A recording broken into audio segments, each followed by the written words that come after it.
Hey guys, what's up? Jose Acosta here, and today I am going to be doing a review on the latest AEW Dynamite. And I gotta say, for this episode, it was awesome to see because we got to see the semifinal matches between Cody and Darby, and also Lance and Dustin. And you already know the winner of these matches will compete in the finals.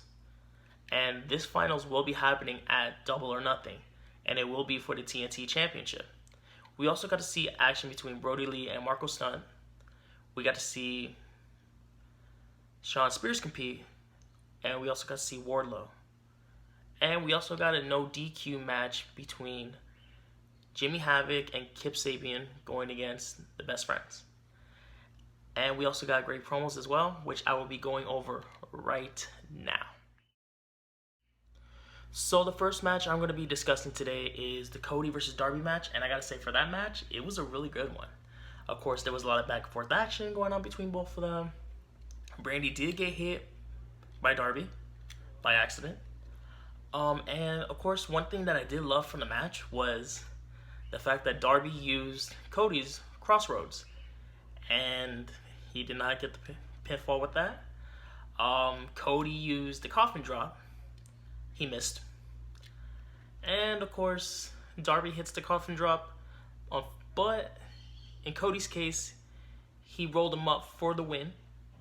And I was really happy about that because, like I said in the previous video, I wanted Cody to go far in this tournament. And the fact that he's going to the finals is something that's really great. So whoever he goes against, it's going to be an amazing match. And I'll have to watch that for sure with Double or Nothing. The next thing I'm going to be going over is the Scorpio Sky Promo. And for this one, I gotta say, last week he basically, like I said, he talked about himself and how he was getting into the whole wrestling business. And it said to be continued. And basically he kind of goes a little bit forward saying that Frankie Kazarian and Christopher Daniels wanted that third guy. And they caught Scorpio. And the way they got big was, of course, from BTE. Not only from their wrestling skills, but the fact that they were doing this whole "this is the worst town I've ever been to" gimmick with them was really awesome. It was a really loud pop for them. And of course, with Scorpio now mostly competing by himself for a good time, he's saying that he now feels he's at the right place. And I'm really happy to hear that. Because with Scorpio, he's an amazing, talented wrestler. And to see him go far in this business will be awesome.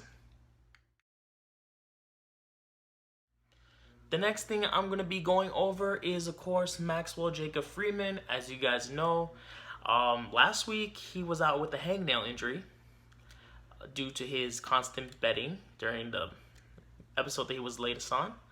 And, of course, with that happening, he was supposed to be out for a little while. But according to what the doctor told him, was that he made a speedy recovery, which was one of the fastest recoveries for a hangnail injury, apparently. And that now he has the strongest nail in the world. And he was saying he was so happy to come back until he was shown with the neck brace, and he said that he had a nick when he shaved.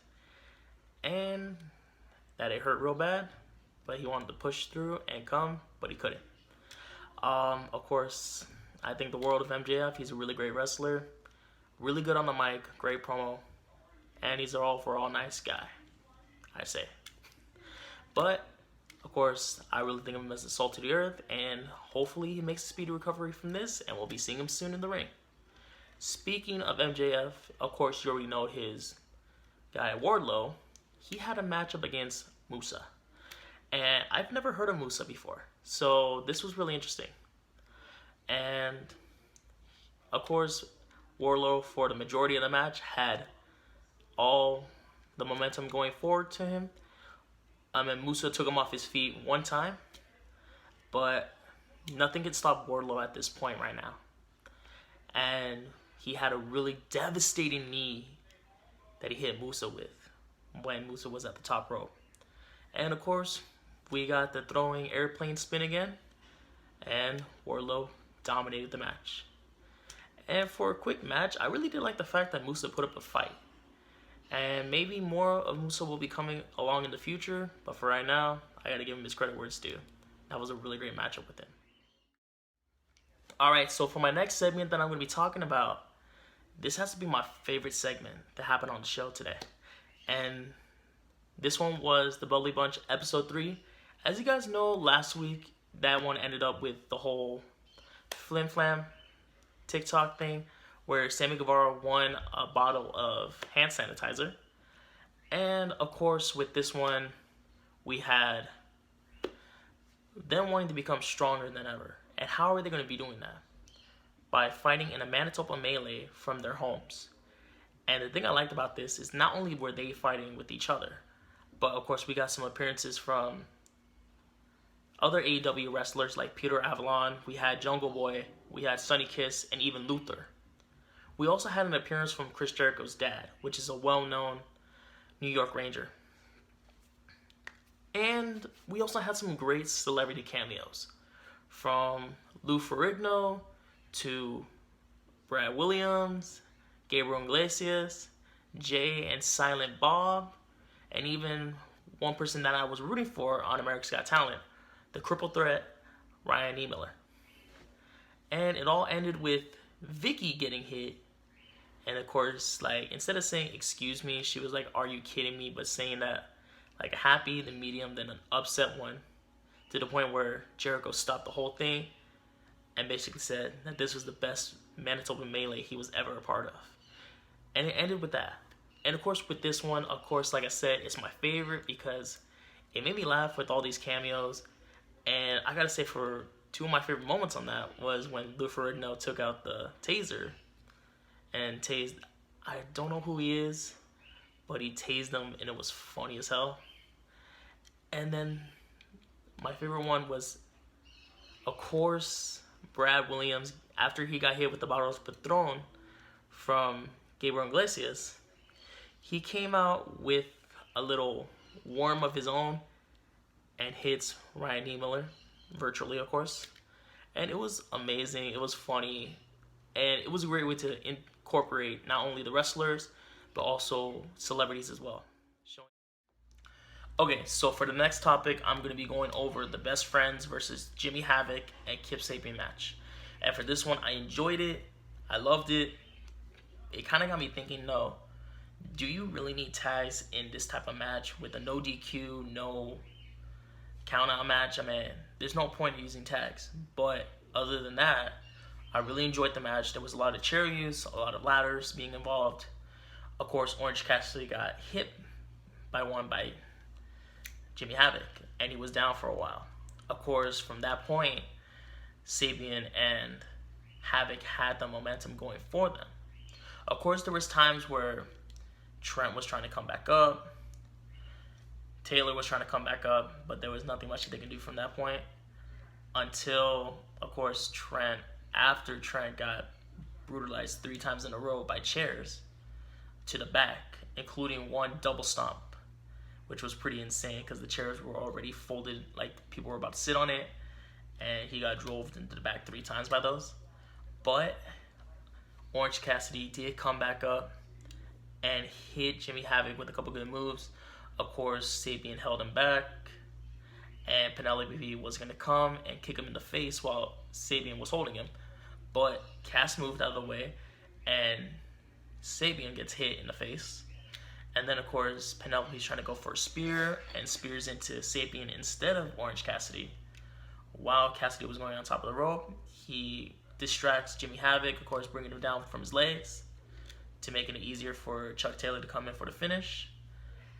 Then Orange Cassidy jumps on Sabian and on Penelope Ford, and the match ended with Chuck Taylor taking Jimmy Havoc and doing a running pile driver onto a bunch of chairs to solidify the win for them. And I thought this match was awesome. I really can't wait to see more from Best Friends. Maybe they'll be next for the Tag Team Championships. Who knows? And hope to see more from them soon.